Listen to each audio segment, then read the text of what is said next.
I've seen things I can't forget. Every mark on my meat tells a story, and I'm still paying. The first sound is bone against metal. A dull, intimate crack, too close to be distant, too soft to be accidental. He doesn't scream. He never does. His mouth opens anyway, uselessly, like something underwater, and a breath that should have been air comes out as a broken sound that doesn't belong to any language he knows. The floor is cold against his cheek. He tastes rust, not metaphorical rust. Actual iron. Blood. Someone else's breath is on his neck, hot and trembling. "Say it," the voice whispers. It's a voice he recognizes. That is the worst part. Say it and it stops. He tries to speak. His jaw doesn't cooperate. There is a pressure behind his eyes, a swelling heat that feels like shame but sharper, more physical. His hands are pinned. A knee presses into his spine, not crushing, just enough to remind him that this position was chosen for him. "I don't need the truth," the voice says, closer now, lips almost brushing his ear. "I need you to say it." The metal bar lifts. He knows because the cold leaves his ribs for a fraction of a second, long enough for hope to make the mistake of existing. Then it comes down again. This time he does scream. Not loudly, not theatrically, just a raw sound that tears its way out of his throat and immediately embarrasses him. He hates that part most of all. The way his body betrays the person he believes himself to be. "Please," he hears himself say, and the word is wrong the moment it exists. The pressure eases. The knee shifts. Fingers curl into his hair and pull his head back just enough that his face turns sideways. The floor swims in and out of focus. He sees a crack in the concrete shaped like a river. He thinks, absurdly, that he will remember that crack forever. "I told you," the voice says, calm now, almost gentle. "I don't want that word." A pause. "I want the other one." He swallows. His throat burns. The room smells like dust and old oil and fear that has been here longer than he has. His voice breaks. He hates that too. He hates how easy it would be to stop this if he just chose differently. But he also knows what that choice would cost. "I didn't," he says. The silence afterward is heavier than the blows. He knows he has crossed a line now. He can feel it in the way the room changes. The air tightens. The presence behind him straightens, pulling back not in defeat, but in decision. "That's interesting," the voice says, "because everyone else did." A hand releases his hair. Footsteps move away. He is left on the floor, gasping, shaking, trying to map pain into something manageable. His ribs feel wrong. Not broken, maybe, but rearranged. His mind keeps trying to retreat, somewhere quieter and failing. The footsteps stop. Something heavy is dragged across the floor. Metal scraping concrete. His heart accelerates without permission. "No," he says, but it comes out as a croak. "Wait." The laughter that answers him is brief, not cruel, almost tired. "You always think there's a wait," the voice says. "That's your problem." The object is placed beside him. He can't see it clearly from this angle, but he doesn't need to. He knows the shape by sound alone. He has heard it in other rooms, other nights, from the other side of doors. "A chair. This is where you help me," the voice continues. "Or this is where you help them. I'm not picky." He closes his eyes. Faces surface immediately. Too many. Some he hasn't thought about in years. Some he thinks about every day and pretends he doesn't. His sister's mouth, twisted in that way she does when she's trying not to cry. His father's hands, always clean, always shaking just a little. A woman's back as she walked away from him, shoulders rigid, not turning around. He opens his eyes again. "I don't know what you want me to say," he whispers. The chair scrapes closer. "I want you to say the thing you've been protecting," the voice replies. "The thing you think makes you better than them." A pause. Then softer. "The thing you think makes you innocent." Something inside his chest tightens painfully at that word. Innocent. He almost laughs. The metal bar taps lightly against the floor. Not a threat. A reminder. "You're confusing silence with morality." The voice goes on. "And I'm running out of patience." He stares at the crack in the concrete again. The river. He imagines following it somewhere else. Anywhere else. He imagines standing up, walking out, letting the door close behind him. He imagines what happens after. His mouth opens. And this time, the word that comes out is not no. Later, he never knows how much later. Time collapses in places like this. He is sitting alone on the floor, his back against the wall, his arms wrapped around himself like that might keep the pieces from drifting apart. The room is empty now. Too empty. The kind of empty that rings. His ears are still buzzing. His throat feels scraped raw, as if he has swallowed something sharp. His ribs throb with every breath. He tests his fingers. They move. He tests his legs. Pain, but functional. He catalogs himself, the way he learned to long ago. Assess damage. Don't feel yet. The door opens. He flinches despite himself. But it isn't the same presence that enters this time. It's her. She stops just inside the doorway, eyes adjusting to the dim light. Her hair is pulled back hastily. There is a dark smudge on her sleeve that looks like grease or blood. He can't tell which from here. She looks at him. The look doesn't soften. "You talked," she says. It isn't a question. His mouth moves, but no sound comes out at first. When he finally speaks, his voice is hoarse and unfamiliar. "I didn't have a choice." She exhales through her nose, slow and controlled, like she is trying not to shatter something fragile in her hands. "There's always a choice," she says. "That's the whole problem." She steps closer. Her boots echo too loudly in the small room. He notices absurd details. A loose thread on her cuff, the faint tremor in her left hand that she is not quite hiding. "Did you say my name?" she asks. The words hit him harder than the bar did. "No," he says immediately. Too quickly. He hears it himself and hates it. "No, I didn't." She studies his face, searching for something he doesn't know how to give her anymore. "You hesitated," she says. "I'm in pain," he snaps, then winces at his own tone. He closes his eyes briefly. "I didn't say your name." A long silence stretches between them. Finally, she nods. "Once." "Good," she says. "Then you didn't completely destroy everything." She turns away. The relief that floods him is almost worse than fear. It makes his stomach turn. "Wait," he says. She pauses, but doesn't look back. "What did you say?" she asks. He swallows. His mouth feels like it's full of sand. "I said what I knew," he replies. Before. About how it started." Her shoulders stiffen. "That's not nothing," she says quietly. "I know." Another pause. "Did you tell them about the night at the bridge?" she asks. His chest tightens again. "No," he lies. This time she does turn around. She looks at him for a long moment. Really looks at him. And something in her expression shifts. Not anger. Something colder. Something more precise. "You're doing it again," she says. "Doing what?" "Deciding what the truth costs other people," she replies. Without asking them, he drags a hand down his face, smearing blood he hadn't realized was still there. "If I tell them that," he says, voice low, "it won't just be me on this floor." Her jaw clench. "And if you don't," she says, "it won't just be you who pays later." They stare at each other, trapped in a familiar geometry. Two people holding different ends of the same rope, both convinced letting go would be worse. Footsteps echo in the hallway outside. Voices. Laughter. Distant and wrong in this place. She glances toward the door, then back at him. "They're moving faster than we thought," she says. "Your silence didn't buy us much." He feels something sink in his stomach. "What does that mean?" "It means," she says carefully, "that whatever you said, it was enough to change the order of things." She takes a step closer again, lowering her voice. And now they're asking different questions. His heart starts to pound. "About who?" She doesn't answer immediately. "About the people you thought were invisible," she finally says. "About the ones you thought didn't matter enough to be leveraged." He shakes his head slowly. "No," he says. "They wouldn't." She looks at him with something like pity. "They already are." A shout echoes down the corridor.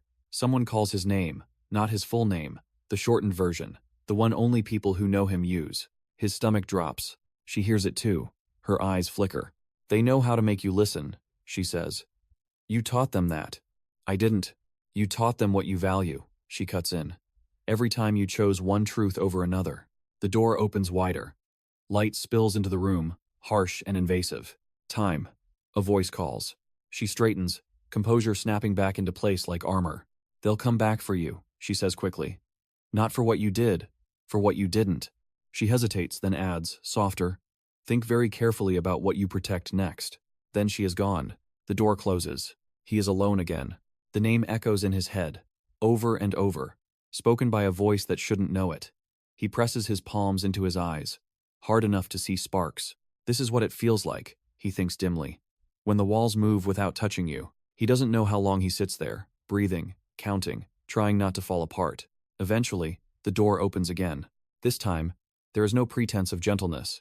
This time, there is no pretense of gentleness. They don't speak when they enter. That's how he knows it's different. Before, there were rules, even if they were cruel ones. Voices meant negotiation. Names meant leverage. Silence now means procedure. Hands grab him under the arms and haul him up. His feet scrape uselessly against the concrete. Pain flares white-hot through his ribs, and he bites down hard enough that his jaw clicks, refusing to give them the sound they want. He tastes blood again, fresh this time. "Stand," someone says, bored. He tries. His legs tremble, threaten to fold. They don't let him. Fingers dig into muscle, not caring where they land. He is shoved forward, then down onto the chair. The metal is cold through his thin clothes. Straps snap tight around his wrists, his chest, his thighs. Efficient. Familiar. The room hums faintly now. He hadn't noticed the sound before. A low electrical vibration, like something waiting. A man steps into his field of vision, different from the others. Cleaner, shirt tucked in, hair neat. He carries a clipboard, absurdly out of place. "You understand why we're still here," the man says. His voice is neutral, not unkind, not interested. He swallows, his throat protests. "You want more," he says. The man nods once, as if confirming a checkbox. "You gave us context," the man replies. "That was useful. Now we need structure." He flips a page on the clipboard. The paper sounds too loud. "You understand structure," the man continues. "You've built systems before." A flash of something pride, maybe. Or bitterness flares in his chest before he can stop it. "I don't do that anymore," he says. The man looks up at him for the first time. Really looks. "That's not relevant," he says. "The skills don't disappear just because you regret them." The word regret lands heavily. He doesn't respond. Another person steps forward. This one holds a small device in gloved hands. It hums faintly, matching the sound in the room. The pitch makes his teeth ache. "We're going to ask questions," the man with the clipboard says. "Some you've answered already. Some you haven't." He gestures lightly. "You will answer all of them." The device is placed against his forearm. It isn't pain at first. It's pressure. A deep, invasive sensation that crawls along his nerves, searching. His fingers twitch involuntarily. "Stop," he says automatically. The man with the clipboard makes a note. "You see," the man says, conversationally, "this isn't about punishment. It's about alignment." The pressure sharpens, becomes heat. His breath catches. "Alignment with what?" he gasps. "With reality," the man replies. The heat spikes. His vision blurs at the edges. He focuses on breathing, slow and shallow, the way he learned long ago. "Don't give them rhythm. Don't give them pace. Let's start simple," the man says. "The bridge." His heart lurches. "No," he says. The device pulses. "Date," the man prompts. "No," he repeats, louder now. The pulse intensifies. Pain explodes outward, radiating up his arm, across his chest. His back arches against the restraints. "Date," the man says again, unperturbed. A scream tears out of him this time, uncontrolled. He hates himself for it, even as it happens. "Stop," he shouts. "Stop." The pressure eases slightly. "You see," the man says. "That wasn't so difficult. Now we're communicating." He breathes hard, sweat slicking his skin. "Date," the man says again. His vision swims. He thinks of the bridge at night, the sound of water below, the smell of rain on concrete. He thinks of her face in the dim light, pale and determined. He thinks of the way his own hands shook afterward, though he pretended they didn't. "March," he whispers. 3 years ago. The man writes it down. "Who was there?" He clenches jaw. The device hums louder, as if eager. "Me," he says. And, he stops himself. "And?" the man prompts gently. The pressure returns, slower this time, more deliberate, like fingers tightening around his nerves one by one. He gasps. "And her," he says. "Only her." The pressure eases again. "Name," the man says. "No." The device pulses sharply. He cries out, a raw, animal sound that surprises even him. "I said no," he yells. The man sighs, almost sympathetically. "We can do this all day," he says. "But we'll get there eventually. You always do." The device presses in again. His mind fractures under the pain. Images spill out unbidden. The bridge, the river, the phone vibrating in his pocket afterward. Messages he didn't answer. "I don't know." He lies desperately. "I don't remember." The pressure does not ease. The man tilts his head. "That's interesting," he says. "Because earlier you remembered quite a lot." The device spikes. Something inside him snaps. "Her name is irrelevant," he shouts. "She didn't do anything. It was me. I made the call." The room goes very still. The device goes silent. The man with the clipboard studies him for a long moment. "Now we're getting somewhere," he says quietly. He feels sick. "What did you just say?" the man asks. "I said it was my decision," he replies, chest heaving. "Mine alone." The man writes something down slowly. "And what was that decision?" he asks. His mouth opens, closes. He feels the weight of that choice press down on him again, just as it did that night. The knowledge that whatever he says now will reshape something else, somewhere else. That someone had to pay, he says finally. And it wasn't going to be her. The man nods, satisfied. That aligns, he says. Now, let's talk about why. When they finally unstrap him, his arms are numb, his muscles trembling uncontrollably. He is dumped back onto the floor, a boneless heap. The men leave without ceremony. The door shuts. He lies there, staring at the ceiling. His thoughts drift in and out, untethered. He doesn't know how long passes. Time here is elastic, cruel. Eventually, footsteps return, lighter this time. She crouches beside him, careful not to touch. You told them, she says. He laughs weakly, the sound cracking in his throat. I didn't say your name, he murmurs. That wasn't what I meant. He turns his head slightly to look at her. Her face is tight, controlled, but her eyes are bright with something dangerously close to fear. They're building a narrative, she continues. You're giving them shape, motive, justification. I thought that's what you wanted, he says. Structure. Not like this, she snaps, then softens immediately. Not centered on you. He closes his eyes. I couldn't keep lying, he says. Not about that. She sits back on her heels. And now? She asks. He doesn't answer. She exhales sharply. They'll come for her next, she says. Not to hurt her, to question her, to let her fill in the gaps you're leaving. Panic flares in his chest. She won't hold up, he says. She doesn't know how to. I know, she cuts in. That's why I'm here. He opens his eyes again. What do you mean? She hesitates. I can get to her first, she says. But that means something else breaks. He pushes himself up slightly, ignoring the pain. What? He asks. She looks at him steadily. It means I stop protecting you, she says. The words hang between them, sharp and irrevocable. You can't, he says automatically. She tilts her head. I already am, she replies. You just didn't notice. His stomach drops. You've been deciding for a long time, she continues. Who takes the weight? Who stays clean? Who gets to walk away? That's not. And now, she says, it's my turn. He searches her face, suddenly unsure of the ground beneath him. What are you going to do? He asks quietly. She stands. I'm going to tell her the truth, she says. The parts you never did. His heart hammers. You can't, he repeats. Weaker now. I can, she says. And I will. Because if she hears it from them, it will destroy her. If she hears it from me, she trails off. From you, it would destroy me, he says. She meets his gaze. That's the point, she replies. Footsteps echo again down the corridor. Louder, more urgent. She takes a step back toward the door. They won't let this go, she says. They don't forget leverage, they just move it. She pauses. If you want to save her, she adds, you're going to have to stop trying to be the center of this. The door opens. Light floods in. She is gone. He is alone again, his heart pounding, his mind racing. For the first time, he understands the shape of what is coming.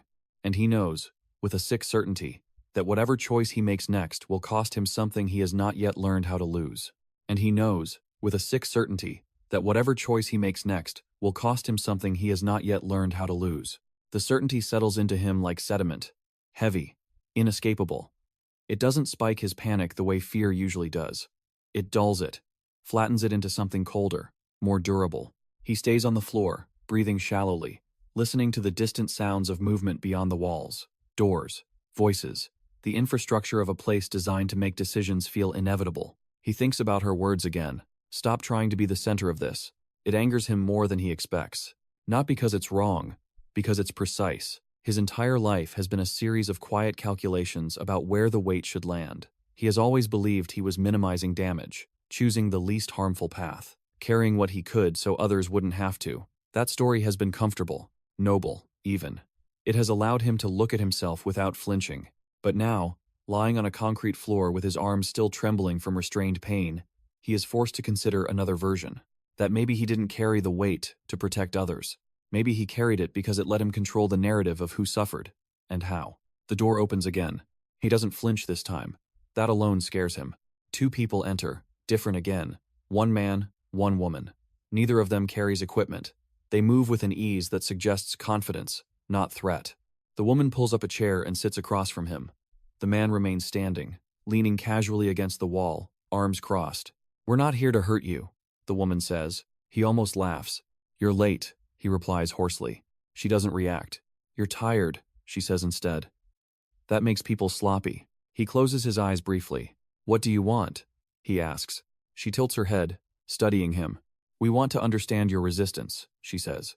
Not to pain, to resolution. His eyes open. That's a nice word for it, he says. The man by the wall speaks for the first time. You keep giving us pieces, he says. Just enough to stay relevant. Just enough to delay. He shrugs. It's impressive, in a way. The woman holds up a hand, silencing him. You're not afraid of what we'll do to you, she says to him.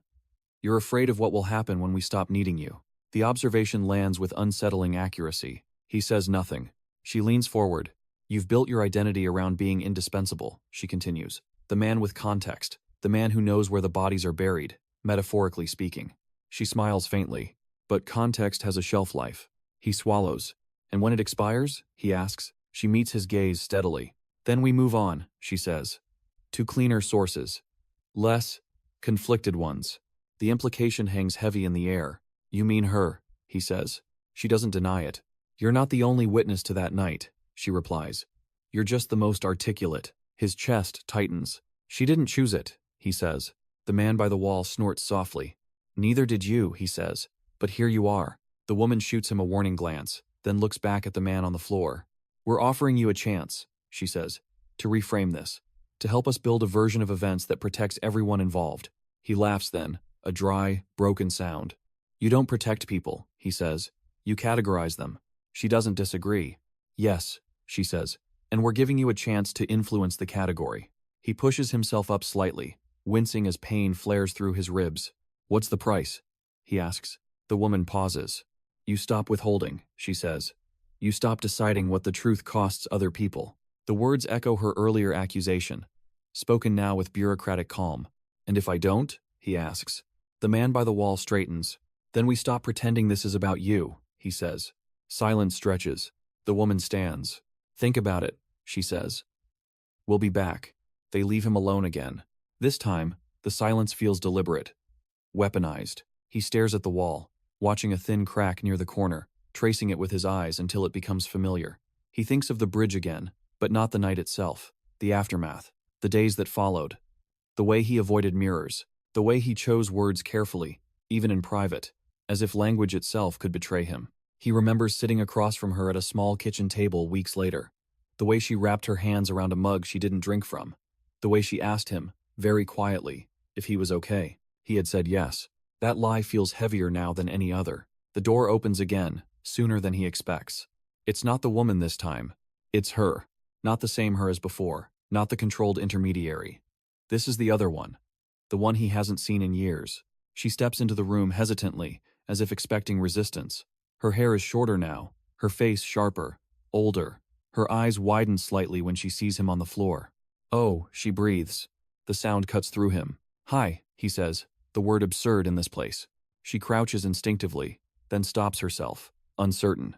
They told me you were here, she says. They didn't say. She gestures vaguely. Yeah, he says. They don't like details. She laughs weakly, then presses her lips together, fighting tears. They said they needed my help, she says. That you'd already explained most of it. He closes his eyes. I'm sorry, he says. Her jaw tightens. You always say that, she replies. After, he opens his eyes again. Did they hurt you? She asks. Not yet, he says. She exhales shakily. They asked me about the bridge, she says. His heart stutters. What did you tell them? He asks carefully. She looks away.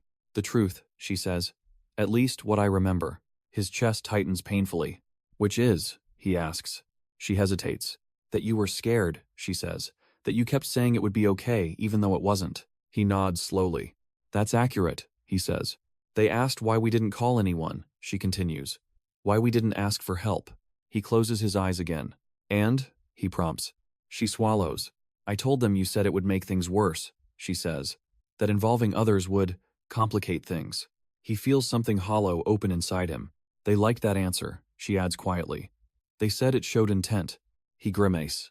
I didn't mean it like that, he says. She looks at him sharply. What did you mean then? She asks. He opens his mouth. Nothing comes out. The silence stretches between them, thick and uncomfortable. Finally, she speaks again. They asked me if I trusted you, she says. His throat tightens. What did you say? He asks. She meets his gaze.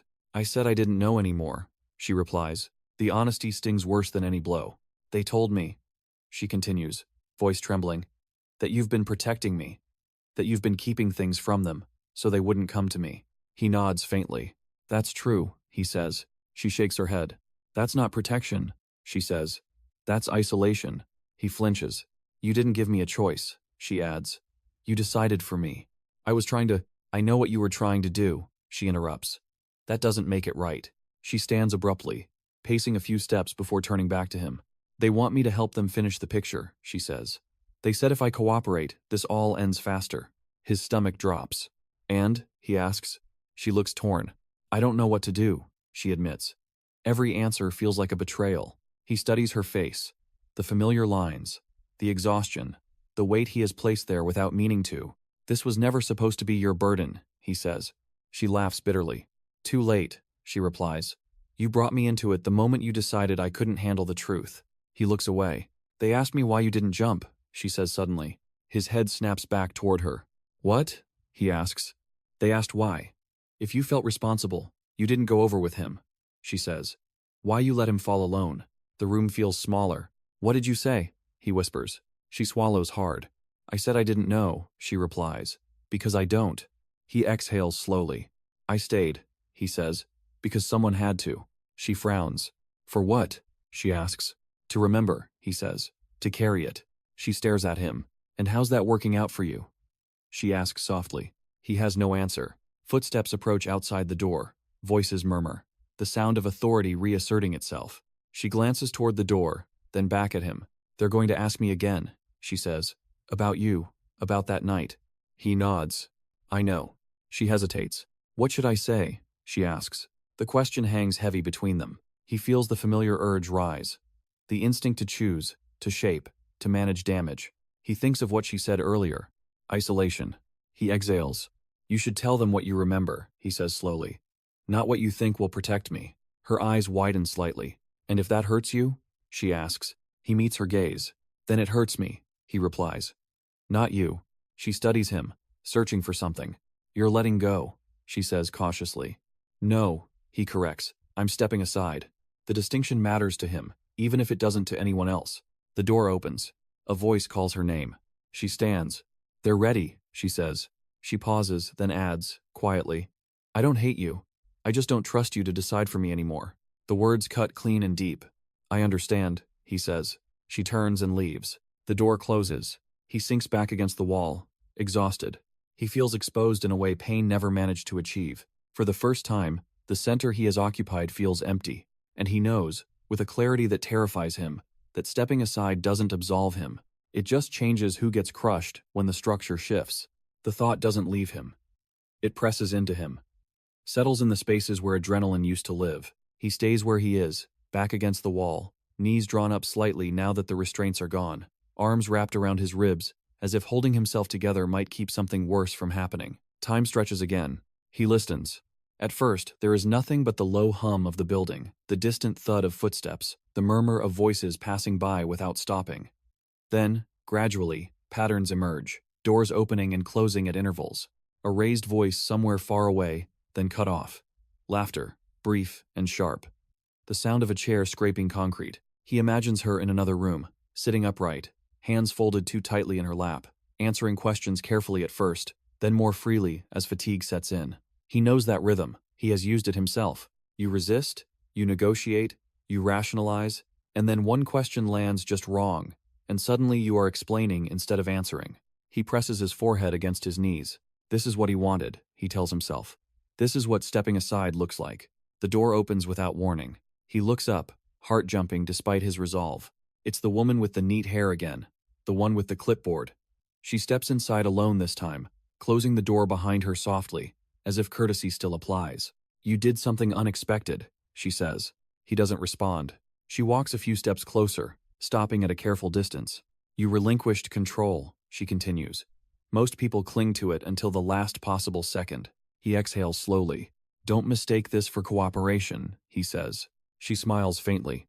We don't, she replies. But it's useful. She glances down at her clipboard. She remembers differently than you, she says. His stomach tightens. How? He asks. She remembers the hesitation, the woman replies. The moments before the decision, the things you didn't think mattered. He closes his eyes. They always matter, he murmurs. Yes, the woman agrees. They do. She studies him for a moment. You're worried about what this means for you, she says. No, he says quietly. I'm worried about what it means for her. The woman tilts her head. That's an interesting distinction, she says. And a late one. He opens his eyes again. What are you building? He asks. She doesn't answer immediately. A sequence, she says finally. One that explains not just what happened, but why. And who does that help? He asks. She meets his gaze steadily. Us, she says. And anyone who needs to understand how these things occur without imagining monsters. He laughs bitterly. Is that supposed to make me feel better? He asks. No, she replies. It's supposed to make you honest. She flips a page on her clipboard. She told us about the phone, the woman says. The call you didn't make. His jaw tightens. Yes, he says. She said. You stared at the screen for a long time. The woman continues. That you typed something, then erased it. He swallows. That's true. Why? The woman asks. He hesitates. Because once you involve someone else, he says slowly, you can't take it back. You can't unring that bell. The woman nods. And yet, she says, by not involving anyone, you ensured it could never be shared. He looks away. That was the point, he admits. She writes something down. You wanted containment, she says, not resolution. Yes, he says. She closes the clipboard. That aligns, she says again. The word makes his skin crawl. What happens now? He asks.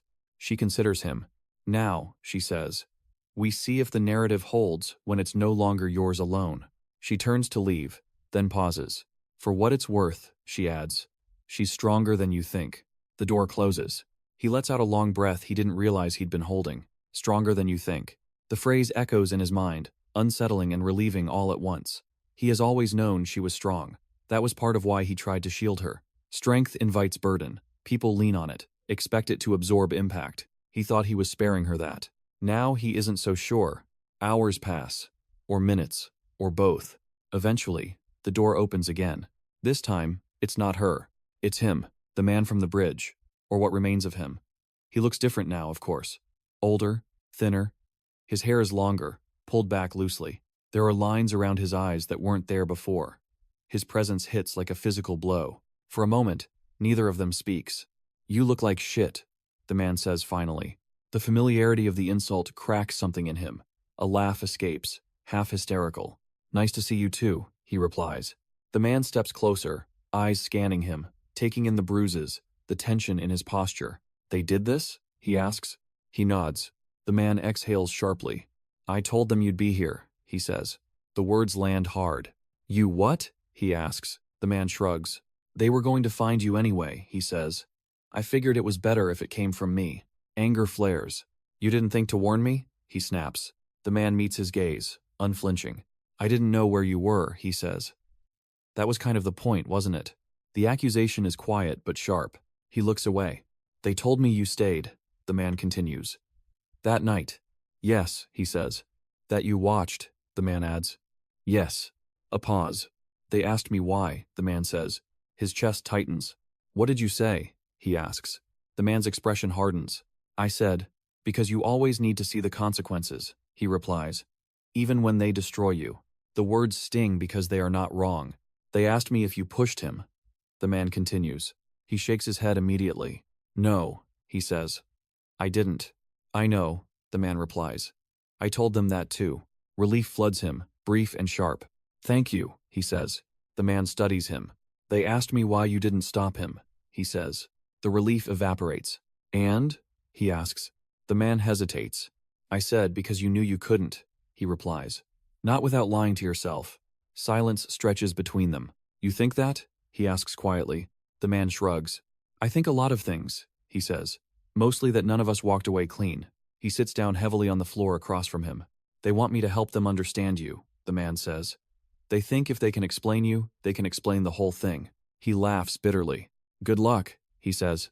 The man snorts. Yeah, he says. That's what I thought too. He leans back against the wall, staring at the ceiling. They asked me if I blame you, the man says. His throat tightens. And? He asks. The man turns his head slightly, meeting his gaze. I said, I don't know how to, he replies. Not without blaming myself too. Something in his chest loosens painfully. I'm sorry, he says. The man waves a hand dismissively. Yeah, he says. Me too. They sit in silence for a while. You know, the man says, eventually. She hates that you decide things for her. He flinches. I know, he says. She always did, the man continues. Even back then. He sighs. I thought I was helping, he says. I know, the man replies. That's what makes it complicated. Footsteps approach outside. The man stands. They're going to keep asking, he says. Different angles. Same night. He nods. I figured, he says. The man hesitates at the door. For what it's worth, he adds. I don't think stepping aside makes you a coward. He looks up. What does it make me? He asks. The man considers. Human, he says. Finally. The door opens. The man leaves. He is alone again. The word human echoes in his mind, heavy and unwelcome. Humanity has never been his shield. It has always been the thing he manages, contains, keeps from interfering with decisions. Now it feels exposed. The door opens again. It's her. She looks drained. Her shoulders sag. Her eyes are red, but dry. They asked everything, she says. He nods slowly. I figured, he replies. She sits down beside him, closer than before, their shoulders almost touching. I told them what I remembered, she says. Not what you wanted me to. He closes his eyes briefly. Thank you, he says. She laughs softly. That wasn't for you, she replies. He opens his eyes again. What happens now? He asks. She shrugs. They think they understand us, she says, which means they understand nothing. A pause. They asked me if I still trust you, she adds. His chest tightens. And? He asks. She looks at him for a long moment. I said I trust you not to lie, she says. Not to protect me. The distinction hurts more than rejection would have. I can live with that, he says quietly. She studies him. Can you? She asks. He doesn't answer. Footsteps approach again. Louder, more decisive. They're done for now, she says. With us.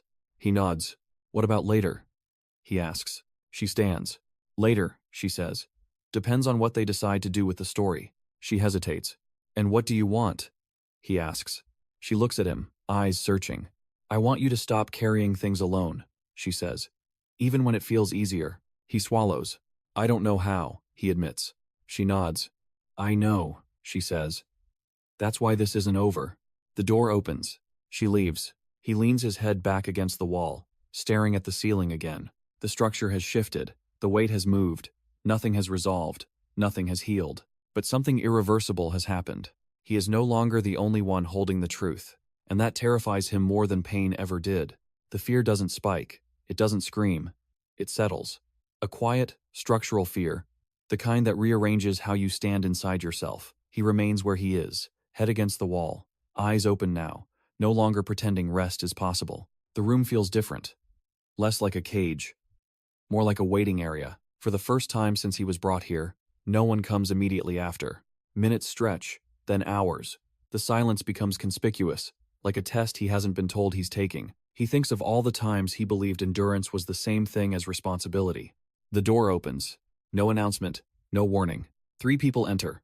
The woman with the clipboard, the man from the wall, and another he hasn't seen before, older, grayer, carrying himself with the weight of someone who doesn't need to prove authority because it has already settled into his bones. They don't rush him. They don't restrain him. That alone unsettles him. The older man pulls up a chair and sits across from him, mirroring the posture without effort. We're nearing the end of this phase, the man says. He studies him carefully. End, he repeats. That's a strong word. The older man nods slightly. For you, he says. Not for the consequences. He exhales. What happens now? He asks. The woman with the clipboard answers. We finalize, she says. What's usable? What's not? What becomes record? And us? He asks. The older man folds his hands. You, he says, are no longer unique. The words land with a strange softness. Your value, the man continues, was your exclusivity. The illusion that you were the only one holding the complete shape. He nods faintly. And now? He asks. Now, the man says, you're one voice among several. He absorbs that. It should feel like loss. Instead, it feels like a pressure easing somewhere deep in his chest, immediately followed by guilt for the relief. What does that mean for her? he asks. The woman glances at the older man, then answers. It means she won't be isolated, she says. Not by us, not by you. He closes his eyes briefly. And him? He asks. He'll live with his version, the older man replies, as you will live with yours. He opens his eyes again. And me? He asks. The older man considers. You won't disappear, he says. But you won't be protected either. The honesty is almost jarring. No immunity, the man continues. No narrative privilege. He nods. That's fair, he says. The woman scribbles something down. There's one final clarification, she says, about intent. He tenses. You've been consistent, she continues, in framing your actions as containment, damage control. Yes, he says. We need you, she says, to say this clearly. She looks up. Were you trying to save her, she asks, or were you trying to preserve yourself as the one who carried it? The question is quiet, clean, surgical. He doesn't answer immediately. He feels the old instinct rise to choose the version that hurts least. That sounds best. That maintains coherence. He lets it pass. I was trying to do both, he says finally. And I told myself they were the same. Silence fills the room. The older man nods slowly. That, he says, is the most accurate answer you've given. The woman closes her clipboard. We're done, she says. They stand. Not hurried, not tense. As they reach the door, the older man pauses. One last thing, he says without turning. Yes? He replies. You will want absolution, the man says. You won't get it. The door opens. And, the man adds, that's the point. They leave. The door closes. He sits there, unmoving. No rush of relief follows. No collapse. No triumph. Just the quiet acknowledgement that something has ended without being resolved. Eventually, the door opens again. It's her.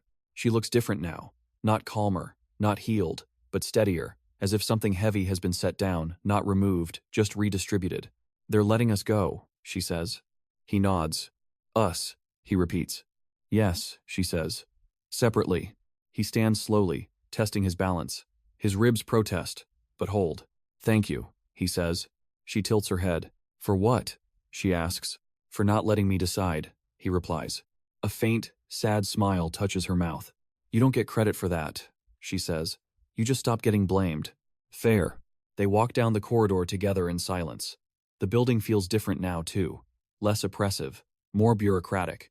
The kind of place that doesn't remember you once you're processed. At a junction, they stop. This is where we split, she says. He nods. She hesitates, then speaks. I don't forgive you, she says. Not yet. I know, he replies.